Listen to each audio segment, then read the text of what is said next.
ನಮಸ್ಕಾರ, ಶುಭ ಸಂಜೆ. ಸಂಕಲ್ಪ ಸುದ್ದಿ ಕಾರ್ಯಕ್ರಮಕ್ಕೆ ತಮ್ಮೆಲ್ಲರಿಗೂ ಆತ್ಮೀಯ ಪ್ರೀತಿಯ ಸ್ವಾಗತ ಹೇಳ್ತಾ ಇರೋದು ನಾನು ಅನುಷಾ. ಮೊದಲನೇ ಬಾರಿ ಚಾನಲ್ ವೀಕ್ಷಿಸ್ತಿದ್ದೀರಾ ಅಂತಂದರೆ ಈಗಲೇ ನಮ್ಮ ಚಾನಲ್ನ ಸಬ್ಸ್ಕ್ರೈಬ್ ಮಾಡಿ, ನಮ್ಮ ವೀಡಿಯೋಸ್ನ ಲೈಕ್ ಮಾಡಿ. ಇನ್ನು ನಿಮ್ಮ ಜೀವನದಲ್ಲಿ ಬರ್ತಿರುವಂತಹ ಸಮಸ್ಯೆಗಳು, ಪ್ರಾಬ್ಲಮ್ಸ್, ಕಷ್ಟಗಳು ಒಂದಾದ್ಮೇಲೆ ಒಂದು ಬರ್ತಾ ಇದೆ. ಇವೆಲ್ಲದಕ್ಕೂ ಕೂಡ ಸಿಂಪಲ್ ಆಗಿರುವಂಥ ಒಂದು ರೆಮಿಡಿ ಬೇಕು, ಸೊಲ್ಯೂಷನ್ ಬೇಕು ಅಂತಂದರೆ ಅಕ್ಷಯ ವೃಕ್ಷವನ್ನು ಈಗ ಆಲ್ರೆಡಿ ಸಾಕಷ್ಟು ಜನ ಬರ್ಮಾಡ್ಕೊಂಡಿದ್ದಾರೆ. ಅವರ ಒಂದು ಸಮಸ್ಯೆಗಳಿಂದ ಹೊರಗಡೆ ಬಂದಿದ್ದಾರೆ. ಸೊ ನಿಮಗೂ ಕೂಡ ಇರುವಂಥ ತೊಂದರೆಗಳು, ಸಮಸ್ಯೆಗಳಿಂದ ಹೊರಗಡೆ ಬರಬೇಕು ಅಂತಂದರೆ ನೀವು ಇವತ್ತೇ ಈಗಲೇ ಅಕ್ಷಯ ವೃಕ್ಷವನ್ನು ಬರ್ಮಾಡ್ಕೊಳ್ಬಹುದು. ಇನ್ನು ಕಾರ್ಯಕ್ರಮದಲ್ಲಿ ನಮ್ಮ ಜೊತೆಲಿದ್ದಾರೆ ಸ್ಪಿರಿಚುವಲ್ ಗುರು ಡಾಕ್ಟರ್ ವಿಷ್ಣುದತ್ತ ಗುರುಜಿಯವ್ರನ್ನ ಕಾರ್ಯಕ್ರಮಕ್ಕೆ ಬರ್ಮಾಡ್ಕೊಳ್ಳೋಣ. ನಮಸ್ತೆ ಗುರುಗಳೇ, ಕಾರ್ಯಕ್ರಮಕ್ಕೆ ಭಕ್ತಿಯ ಸ್ವಾಗತ. ನಮಗನ್ಸೋವಂಥದ್ದು ಜೀವನದಲ್ಲಿ ದುಡ್ಡು ಒಂದಿದ್ರೆ ಸಾಕು, ಏನು ಬೇಕಾದರೂ ಪಡೆದುಕೊಳ್ಬೋದು ಅಂತ. ಎಲ್ಲದಕ್ಕೂ ಇಂಪಾರ್ಟೆಂಟ್ ದುಡ್ಡೇ. ಏನಾದರೂ ತೊಗೊಳ್ಬೇಕು ದುಡ್ಡು ಬೇಕು, ಎಲ್ಲಾದರೂ ಹೋಗಬೇಕು ದುಡ್ಡು ಬೇಕು. ದುಡ್ಡಿಂದ ಸಂತೋಷನ ಕೂಡ ನಾವು ಕೊಂಡ್ಕೊಳ್ಬಹುದಾ ಗುರುಗಳೇ? ಇದಕ್ಕೆ ಏನು ಹೇಳ್ತೀರಾ ಗುರುಗಳೇ? ಸೊ ದುಡ್ಡೊಂದಿದ್ರೆ ಎಲ್ಲ ಆಗ್ಬಿಡುತ್ತೆ, ದುಡ್ಡಿದ್ರೆ ಆಯಿತು ಅಂತ ಹೇಳ್ತಿರ್ತೀವಿ ಅಥವಾ ಪ್ರತಿ ಸರಿ ಬಳಸ್ತಾ ಇರ್ತೀವಿ. ಸೊ ದುಡ್ಡಿಂದ ಸಂತೋಷವನ್ನು ಪಡೆದುಕೊಳ್ಬಹುದಾ, ಖರೀದಿ ಮಾಡಬಹುದಾ? ಏನು ಹೇಳ್ತೀರಾ? ಓಂ ವಿಶ್ವಾಸ್ಮಯ ನಮಃ. ಪ್ರೀತಿಯ ಬಂಧುಗಳೇ, ನೋಡಿ ಹೀಗೂ ಇರ್ತವೆ ಪ್ರಶ್ನೆಗಳು. ಸಂತೋಷವನ್ನು ಕೊಂಡ್ಕೊಳ್ಬೇಕು ದುಡ್ಡಿಂದ. ತಗೊಳ್ಳಿ ನೋಡೋಣ, ಅಂಗಡಿಯಲ್ಲಿ ಸಿಗುತ್ತೇನೋ? ಅಂಗಡಿಯಲ್ಲಿ ಸಿಗುತ್ತೆ ನಮಗೆ? ಯಾರಿಗೋ ಮುಪ್ಪು ಆವರಿಸಿದೆ, ಮುಪ್ಪು ಬರಬಾರದು, ಪೇ ಮಾಡಿ ನೋಡೋಣ. ಯಾರಿಗೋ ಮೂಳೆ ಮುರಿದಿದೆ, ಕೃತಕ ಜೋಡಿಸ್ತಾನೆ, ಮೊದಲಿತ್ತಲ್ಲ ಅದು ಸಾಧ್ಯವಿಲ್ಲ, ಪೇ ಮಾಡಿ ನೋಡೋಣ. ನಿಮ್ಮ ಮನೆಯಲ್ಲಿ ಎಷ್ಟು ತರಹದ್ದು ವ್ಯಾಧಿಗಳಿಂದ ಬಳಲ್ತಾ ಇದ್ದೀರೋ, ಆದರೆ ಪೇ ಮಾಡ್ಕೊಳ್ತಾ ಇದ್ದರೆ ನಿವಾರಣೆ ಆಗ್ತಾ ಇಲ್ಲ. ನಿಮಗೆ ಸಂತೋಷ ಇಲ್ಲ. ಅಂಬಾನಿ ಮಗನ ತೆಗೆದುಕೊಳ್ಳೋಣ, ತಲೆಯಲ್ಲಿ ಕೂದಲೇ ಇಲ್ಲ, ಯಾಕೆ ಪೇ ಮಾಡೋದು ಆಗಲ್ಲ ಒಗ್ಸ್ಕೊಳ್ಳೋಕ್ಕೆ? ಯಾಕೆ ಅಲ್ಲೊಂದು ಸಂತೋಷ ತಗೊಳ್ಬೋದಲ್ಲ ನೀನು? ಸಾಧ್ಯ ಇದೆಯಾ? ಅದಕ್ಕೆ ಹಣ ಅನ್ನೋದು ಎಷ್ಟು ಮುಖ್ಯ ಅನ್ನೋದನ್ನು ಸ್ವಲ್ಪ ನಾವು ಗಮನಿಸಿದ್ರೆ, ಹೆಣ ಎತ್ತಲು ಹಣ ಬೇಕು, ನಿನ್ನ ಗುಣ ಕಾಪಾಡಿಕೊಳ್ಳಲು ಹಣ ಬೇಕಾಗಿಲ್ಲ. ಹಾಗಾಗಿ ನೀನು ಗುಣವಂತನು, ಬಲವಂತನು, ಹೃದಯ ಶ್ರೀಮಂತನು ಆಗಬೇಕಾದರೆ ಹಣದ ಅವಶ್ಯಕತೆ ಇದೆ, ಅತ್ಯಂತ ಅವಶ್ಯಕತೆ. ಇವೆಲ್ಲ ಈ ಮೂರನ್ನೂ ಮಾರ್ಕೊಂಡು ಹಣ ಸಂಪಾದನೆ ಮಾಡಿ ಏನನ್ನು ಪಡ್ಕೊಳ್ತೀಯ? ನೆಮ್ಮದಿ ಪಡೆದುಕೊಳ್ಳಲಿಕ್ಕೂ ಸಾಧ್ಯವಿಲ್ಲ, ಸಂತೋಷ ಪಡೆದುಕೊಳ್ಳಲಿಕ್ಕೂ ಸಾಧ್ಯವಿಲ್ಲ. ಯಾರು ಅದನ್ನೇ ಹಿಂಬಾಲಿಸಿ ಪಿಪಾಸು ಥರ ಹೋಗಿರ್ತಾರೋ ಅವರಿಗೆ ಅದು ಹಂಗೆ ಕಾಣಿಸುತ್ತೆ. ಈಗ ನಾನು ಹೇಳಿದ್ರೆ ನಿಮ್ಗೆ ಗೊತ್ತಾಗಲ್ಲ ಬಿಡಿ ಗುರುಗಳೇ.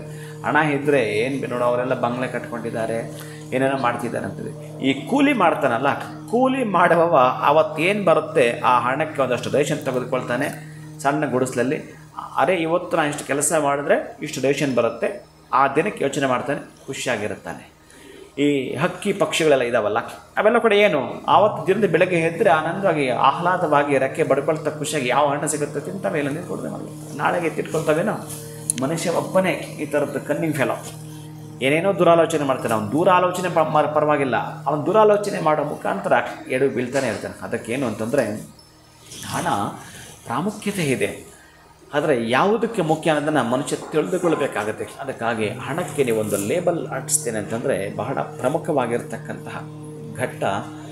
ನಮ್ಮ ಅವಶ್ಯಕತೆಗಳಿಗೆ ಮಾತ್ರ ಅದು. ಇನ್ನು ಉಳಿದಾಗೆ ಸಂತೋಷ ಬೇಕು, ನಮಗೆ ನೆಮ್ಮದಿ ಬೇಕು, ಬಂಧು ಬಾಂಧವರ ಜೊತೆ ಒಡನಾಟ ಬೇಕು ಅಂತಂದರೆ ಮನಸ್ಸಮಾಧೀಯತಾಂ, ಸಮಾಧಾನದಿಂದ ನಿನ್ನ ಮನಸ್ಸನ್ನು ಇಟ್ಕೊಳ್ಳಬೇಕಾದ್ರೆ ಇಲ್ಲಿ ಇದಕ್ಕಿಂತಲೂ ಮುಖ್ಯವಾಗಿರ್ತಕ್ಕಂಥದ್ದು ಧ್ಯಾನ ಮಾಡಬೇಕು. ಧ್ಯಾನ ಬೇಕು ನಮಗೆ, ಹಣಕ್ಕಿಂತಲೂ ಮುಖ್ಯವಾಗಿರ್ತಕ್ಕಂಥ ಧ್ಯಾನ. ನಿಮಗೆ ಸಂತೋಷ ಅಂತ ಸಿಗಬೇಕಾದ್ರೆ ಧ್ಯಾನವೇ. ಈ ಸ್ಪಿರಿಚುವಲ್ ಒಳಗಡೆ ಹೋಗಿ ನೋಡಿದ್ರೆ ನೀವು ದೊಡ್ಡ ದೊಡ್ಡ ವಿಜ್ಞಾನಿಗಳ ಮಾತಾಡಿರೋದೆಲ್ಲ ನೀವು ಕೇಳಿಸ್ಕೊಂಡಿದ್ದರೆ ಬಹುಶಃ ಧ್ಯಾನ ಅಂತಕ್ಕಂಥದ್ದು ಸ್ಪಿರಿಚುವಲ್ ಒಳಗಡೆ ಹೊರಟು ಹೋದರೆ ಇದಕ್ಕಿಂತಲೂ ದೊಡ್ಡದು ಮತ್ತಾವುದೂ ಇಲ್ಲ. ಅದರೆಲ್ಲವನ್ನು ಪಡೆದುಕೊಳ್ಳಲಿಕ್ಕೆ ಸಾಧ್ಯವಿದೆ ಅನ್ನೋದಂತ ತೋರಿಸುತ್ತೆ. ಆದರೆ ನಾವಿರ್ತಕ್ಕಂತಹ ತಾಪತ್ರಯಗಳು, ನಾವಿರ್ತಕ್ಕಂತಹ ನೋವುಗಳು, ನಾವಿರ್ತಕ್ಕಂಥ ದುಃಖ ಕಷ್ಟಗಳು ಏನು ಮಾಡಿದೆವು ಅಂದರೆ ಹಾಗೆ ಮಾಡಾಕ್ಬಿಟ್ಟಿವಿ ನಮ್ಮನ್ನು. ಬೇರೆ ಇನ್ನೊಂದನ್ನು ಆಲೋಚನೆ ಮಾಡೋಕ್ಕೆ ಕಟ್ಟಾಕ್ಬಿಟ್ಟಿದೆ ಹಣ. ಅದಕ್ಕಾಗಿ ನಮಗೆ ಹಣ ತೋರ್ತಾ ಇದೆ. ಅದರ ಸಂತೋಷವನ್ನು ತೆಗೆದುಕೊಳ್ಳಲಿಕ್ಕೆ ಸಾಧ್ಯ. ನಾನು ಇಷ್ಟೇ ಕೇಳ್ತೀನಿ ನಿಮ್ಮನ್ನು, ಮುಪ್ಪನ್ನು ಲಾಕ್ ಮಾಡಿ ಹಣ ಕೊಟ್ಟು ಒಂದೇ ಒಂದು ನಿಮಿಷ, ಒಂದು ಸೆಕೆಂಡ್ ಆಯಸ್ಸನ್ನು ಕೂಡ ನಾವು 10 ಕೋಟಿ ಕೊಟ್ಟರು ಸಿಗಲ್ಲ. ಭಗವಂತನವನು ಆಯಸ್ಸನ್ನು ಬರೆದಾಕಿದ್ರು. ಅದಕ್ಕಾಗಿ ಇಲ್ಲಿ ಹಣ ಮುಖ್ಯನಾ, ಅದಕ್ಕೆ ಕೆಲವೊಬ್ಬರಿಗೆ ಅವರವರ ಕೆಲಸಗಳ ಮೇಲೆ ಅವರು ಇರ್ತಕ್ಕಂಥ ಜವಾಬ್ದಾರಿಗಳ ಮೇಲೆ ಅದು ಮುಖ್ಯ ಆಗುತ್ತೆ. ಆದರೆ ಇಲ್ಲಿ ಪ್ರಧಾನವಾಗಿರ್ತಕ್ಕಂತಹ ಪೋಷಣೆ ಅಂತಂದರೆ ನಗುಮೊಗದಿಂದ ಮಂದ ಆಸೆದಿಂದ ಇರಬೇಕು. ಅಂತಂದರೆ ನಮ್ಮಲ್ಲಿ ನಗಬೇಕಾದ್ರೆ 49 ನರಗಳು ಕೆಲಸ ಮಾಡಬೇಕಾದ್ರೆ ಆ 49 ನರಗಳು ಕೆಲಸ ಮಾಡ್ತಾ ಖುಷಿಯಾಗಿ ಇರಲಿಕ್ಕೆ ಸಾಧ್ಯ ಆಗ್ತಕ್ಕಂತಹದ್ದು ನಮ್ಮ ಸಂತೋಷವನ್ನು ನಾವು ಹೆಚ್ಚಿಸ್ಕೊಳ್ಬೇಕಂತಂದರೆ ಅದಕ್ಕಿಂತಲೂ ಪ್ರಧಾನವಾಗಿ ನಾವು ಧ್ಯಾನ ಮಾಡೋ ಮುಖಾಂತರ, ಮೆಡಿಟೇಷನ್ ಮಾಡೋ ಮುಖಾಂತರ ಪಡೆದುಕೊಳ್ತೀವಿ. ಆಮೇಲೆ ಎರಡನೇ ಆಪ್ಷನ್ ಹಣ ಆಗಿರುತ್ತೆ. ಆ ಹಣವನ್ನೇ ನೀವು ಒತ್ತು ಕೊಟ್ಟರೆ ನೀವು ನೆಮ್ಮದಿ ಕೆಡಿಸ್ಕೊಳ್ತೀರಿ, ಸಂತೋಷಕ್ಕೆ ಕೆಡಿಸ್ಕೊಳ್ತೀರಿ, ಬದುಕಲ್ಲಿ ಆಘಾತಗಳೇ ಕಾಣಿಸ್ಕೊಳ್ತವೆ, ಅಪಘಾತಗಳು ಕಾಣಿಸ್ಕೊಳ್ತವೆ. ಇದು ಕೊಡಿ, ಅದು ತಂತಾನೆ ಬಂದ್ಬಿಡುತ್ತೆ ನಿಮ್ಮ ಹತ್ರ. ಯಾವುದೇ ಕಾರಣಕ್ಕೂ ಸಂತೋಷಕ್ಕೆ ಅವಕಾಶ ಮಾಡಿಕೊಡಿ, ನೆಮ್ಮದಿಗೆ ಅವಕಾಶ ಮಾಡಿಕೊಡಿ. ಇಲ್ಲಿ ಇದ್ದು ನೀವು ಅದನ್ನು ಟ್ರೇಸ್ ಔಟ್ ಮಾಡಿ.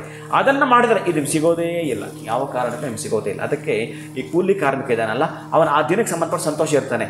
ಈ ಶ್ರೀಮಂತ ಇದ್ದಾನಲ್ಲ, ರಾತ್ರಿ 10 ಗಂಟೆ ಒಂದು ಕಾಲ ಬರುತ್ತೆ ಅವನಿಗೆ, ಸಾಹೇಬ್ರೇ ಯಾವುದೋ ಒಂದು ಅನಾಹುತ ಆಗ್ಬಿಡ್ತು ಫ್ಯಾಕ್ಟ್ರಿಯಲ್ಲಿ ಅಂತಾನೆ, ಎದ್ದು ಓಡಬೇಕು ನೀವು. ಅಥವಾ 4-6 ಜನ ಕೆಲಸ ಮಾಡ್ತಿರ್ತಾರೆ, ಅಲ್ಲಿ ಏನೋ ಒಂದು ಕದ್ದು ಬಿಟ್ಟಿರ್ತಾರೆ. ಅಥವಾ ನಮಗೆ ಬರಬೇಕಾಗಿರ್ತದೆ ಮಾಲ್ ಬಂದಿರಲ್ಲ, ಎಲ್ಲಿ ಬರ್ತಾಯಿದೆ ಲಾರಿ, ಏನು ಒದ್ದಾಟ ಅಂತಂದ್ರೆ ಅವ್ನು 24 ತಾಸು ಟೆನ್ಷನ್ ಅಲ್ಲಿ ಇರ್ತಾನೆ.